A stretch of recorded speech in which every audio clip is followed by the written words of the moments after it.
সন্তান সরকারের বিরুদ্ধে কথা বলার কারণে তার বৃদ্ধ মা বাবাকে গিয়ে নানাভাবেই ভয় দেখাচ্ছিল একজন বিএনপির নেতা।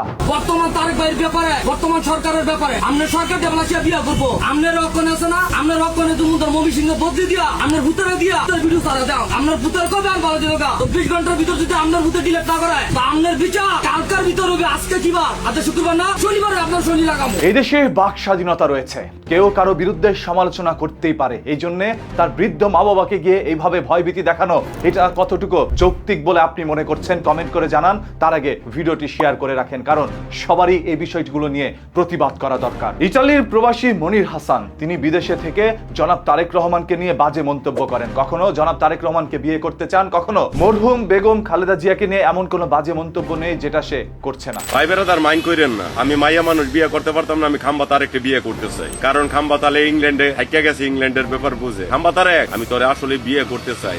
সেই বিষয়গুলো শোনার পর সামাজিক যোগাযোগ মাধ্যমে কেউ আলোচনা সমালোচনা না করলো, কারো অনুভূতির মধ্যে আঘাত না লাগলো, যখন সেই মনিরের মা বাবাকে গিয়ে একজন বিএনপির নেতা বলছিল আপনার সন্তান এত সাহস কোথা থেকে পেল একজন মানুষকে নিয়ে বাজে মন্তব্য করার। আপনারা জানেন মরহুম বেগম খালেদা জিয়া, যাকে গণতন্ত্রের মা বলা হয়, যাকে একজন আপসীন নেত্রী বলা হয়, কিন্তু সেরকম একজন ব্যক্তিকে নিয়ে যখন বাজে মন্তব্য একের পর এক করে যাচ্ছিল, তখন আপনাদের কাছে খারাপ লাগেনি? আপনাদের কাছে খারাপ লেগেছে মনিরের বাসায় গিয়ে তার বৃদ্ধ মা বাবাকে ভয়ভীতি দেখানো। দেখেন, মনিরকে তো দেশে পাওয়া যাচ্ছে না, সে বিদেশে বসে একের পর এক ভিডিও বার্তা দিচ্ছে। মনির যে বলেছে যে এই যে বিএনপির নেতা মনিরের বাসায় গিয়েছে, সেই বিএনপির নেতাকে নিশ্চিতভাবে দুনিয়া থেকে দিবে। সেটা আওয়ামী লীগ আসলে তো দিবেই, আর আওয়ামী লীগ আসার আগে বিএনপি থাকা অবস্থায় দিবে, ইটালিতে বসে থেকেই দিবে। তুই তোর ইতিহাস গণ্যা রাইস খাতায় খাতায় জাঙ্গির মেম্বার কাটা বিএনপির মেম্বার নাকি তুই? একটা কথা হুন, আমার দল যদি ক্ষমতায় বাচ্চা তাই তুই এলাকা চাইরা বলাইস না। তোর পুরা খানদান পর্যন্ত আমার ঘর খাইয়া পেলাম, ঘরে বিএনপি থাকতে আমি খাইলাম, এইখানে বয়ে থেকে তোরা খামো। এই ধরনের কথাগুলো শোনার পরেও আপনাদের কাছে কি মনে হচ্ছে? মনির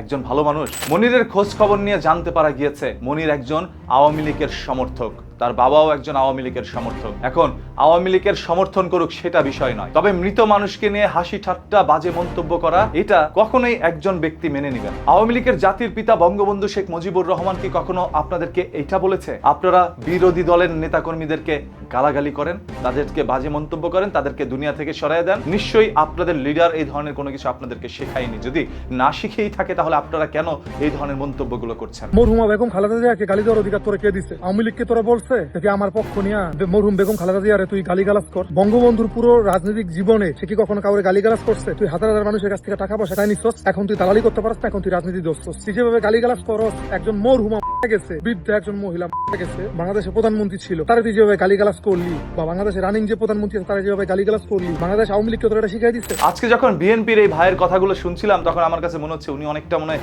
ঘাবড়ে গিয়েছে, ভয়ও পেয়েছে, কোথা থেকে মনে হয় চাপও এসেছে তার বিরুদ্ধে, তাই সবকিছু সুন্দর করে মেনে নিয়েছে। মনির এখন একজন ইটালিয়ান প্রবাসী, হয়তোবা তার অনেক টাকা পয়সা আছে, কিন্তু ওই টাকার কোনো দাম নাই যেই টাকা মা বাবার কাজে আসে না। মা বাবার অভিযোগ, ফেসবুকে যেই ভাষাগুলাই শুনছি আমার কাছে খুবই খারাপ লাগতেছে। মানে আমি নিজেও চাইতাছি যে আমি নিজেও যদি আমি করার সুযোগ আমার হইতো আমি করতাম। এইরকম খারাপ লাগতেছে আমার কাছে। আমার কোনো খোঁজ খবর নাই, আমার সাথে কোনো যোগাযোগ নাই। যাওয়ার সময় বহুতগুলি বই টই লয়ে গেছে, বহু টাকা পয়সা লয়ে গেছে। এই জায়গায় জায়গায় বইগুলা নিল গা, টেহাগুলা নিল গা, নিচে গা আমরা কোনো একচিন্তা খাওয়ায় না, মানে যোগাযোগ নাই। এর বাপ মানে হেয়ার লাগি দশা হয়েছে, এর মানে বাড়ি বেচছে, খেত বেচছে, ওখানে দেখ হেয়ার লাগি এখান জায়গা আছে 3 ঘন্টা এখানে বেচছে। মা এখানে অভিযোগ করলো ছেলের বিরুদ্ধে যে ছেলে নাকি তাদের খোঁজ খবর নেয় না। বাবা অভিযোগ করেছে ছেলের বিরুদ্ধে ছেলে খোঁজ খবর নেয় না। যেই ছেলেকে জমি টমি বিক্রি করে প্রবাসে পাঠিয়েছিল, সেই ছেলে যখন খোঁজ খবর নেওয়া বন্ধ করে দিয়েছে, সে কেমন ছেলে? যার আপন মা বাবার প্রতি ভালোবাসার সম্মান নাই, সে কিভাবে